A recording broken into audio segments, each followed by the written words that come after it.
Para falar sobre isso, a gente está aqui recebendo Gabriela Lira, ela que é advogada e coordenadora desse primeiro congresso alagoano aqui, obviamente tratando de um tema tão relevante como ela bem colocou, um tema que está posto aí na mídia de um modo geral. Gabriela, seja bem-vinda aqui ao Jornal da Mix.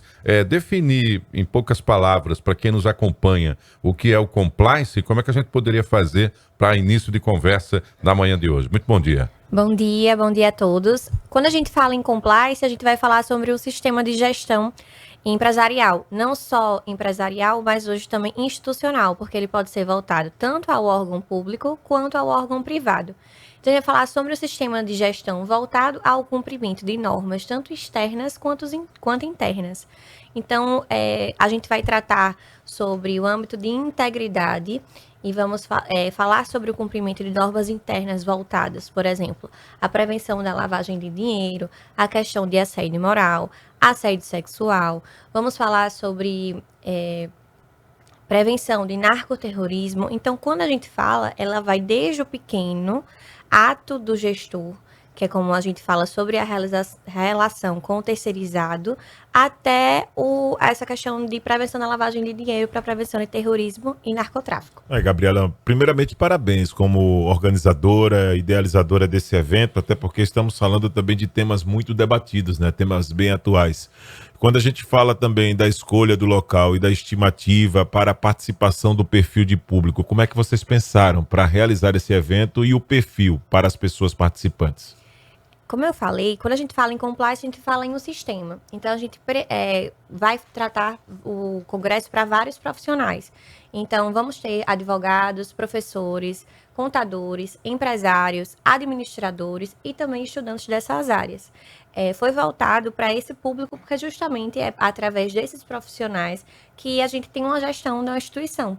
Então, a gente tem participação, inclusive, de servidores públicos, porque todas essas empresas, elas se relacionam de alguma forma com o Estado.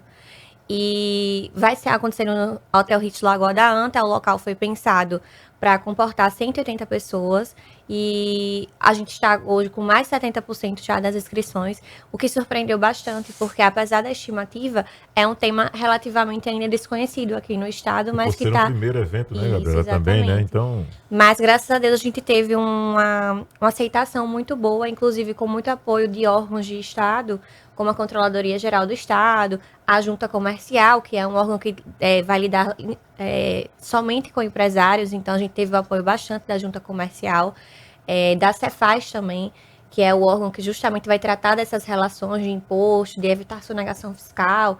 Muitas vezes é a partir dessas investigações da Cefaz que desperta uma operação para lavagem de dinheiro com o GAESF, então acaba que tudo realmente se conectou.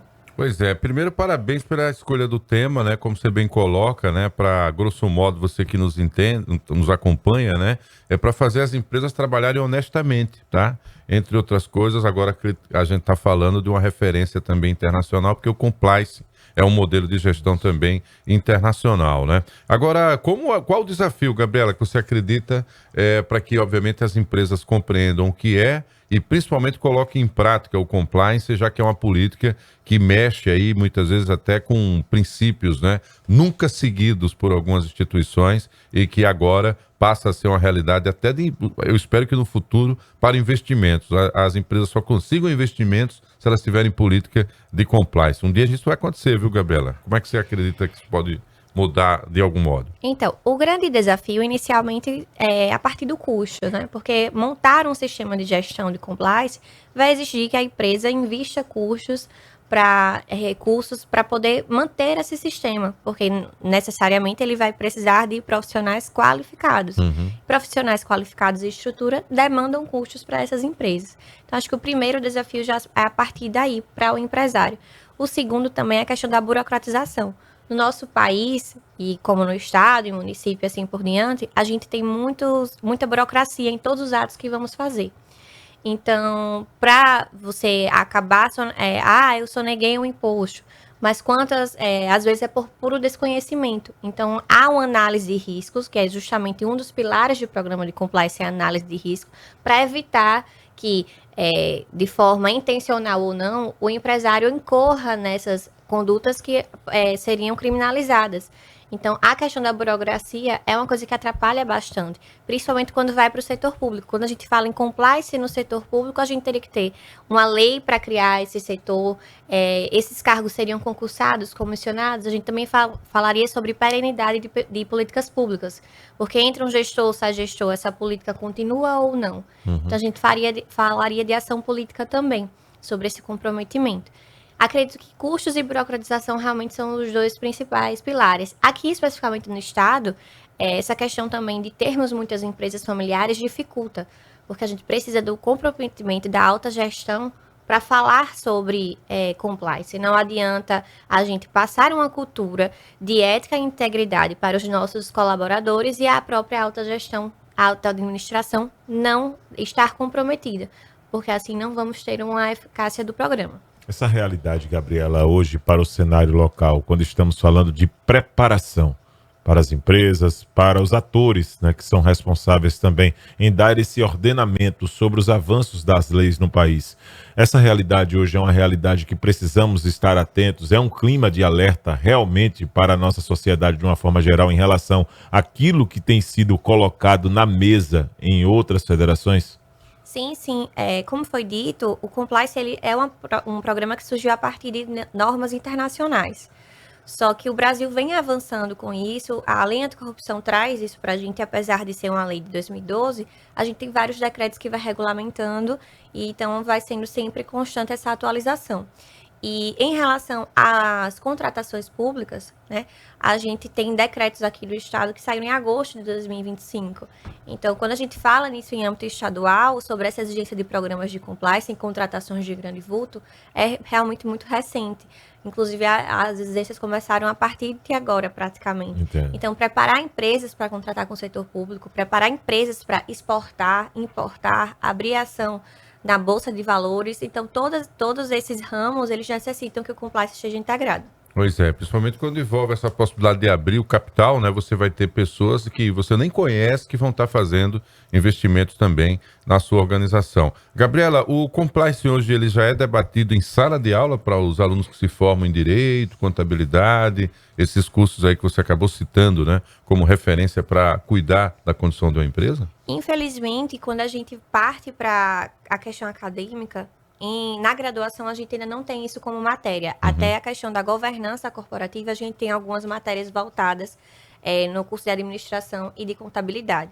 Mas quando a gente passa para a questão específica do compliance, só a partir de uma especialização é que a gente tem. Então foi o que você buscou. Você buscou essa Exatamente. especialização.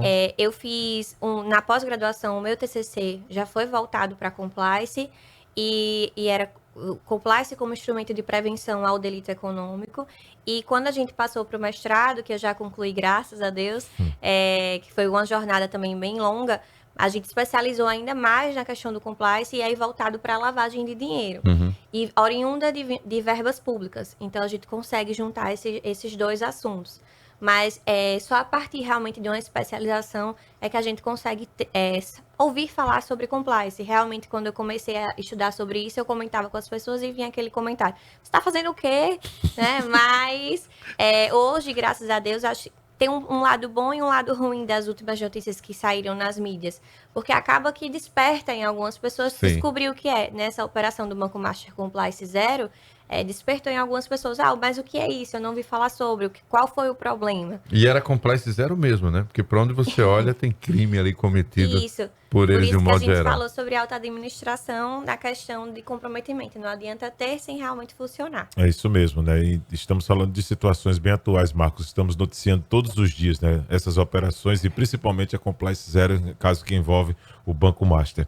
Falando sobre os assuntos que serão debatidos, como ficou definida essa programação? Vamos falar um pouquinho também para quem está nos acompanhando nesta manhã de terça-feira, né? E tem o interesse em participar, já que estamos batendo praticamente na porta do evento, né? Dia 23, não é isso, Gabriel? Isso, já é próxima quinta-feira. Os assuntos, a gente tentou abordar o máximo de áreas, mas que elas se conectassem entre si. Então, da mesma forma que eu falei, como atingir vários públicos, a gente também tentou trazer uma diversidade de palestrantes. Então, a gente vai ter professores, advogados, contadores, servidores públicos, compliance officer. Então, realmente, a gente vai ter uma diversidade de palestrantes. E as temáticas tratadas, a gente vai tratar sobre cultura ética integrativa dentro do ambiente corporativo.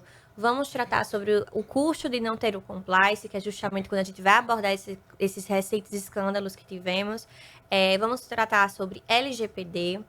A gente também vai ter um gestor, né, um diretor, para falar como é a visão dele em ter o compliance, quais são os benefícios e as dificuldades, que é o Dr. Paulo Ramalho. Também vamos ter, falando sobre inteligência artificial, quais mecanismos a gente pode utilizar para efetivar um compliance dentro da empresa, como pode facilitar. Vamos falar sobre fraude societária com o auditor fiscal Dr. Ivan Almeida. Vamos também tratar sobre prevenção de crimes econômicos e, por fim, sobre como a administração pública enxerga essas empresas que hoje tentam aderir ao programa de compliance. Legal, né? E Marcos, é importante quando a gente sempre traz esses temas, porque acaba trazendo para Maceió também todas as atenções e o giro, né? Mudando, inclusive, a característica do nosso turismo, né? Deixando de ser o turismo apenas de lazer para ser turismo também de negócio, né? De fortalecer esse network também, né, Gabriela?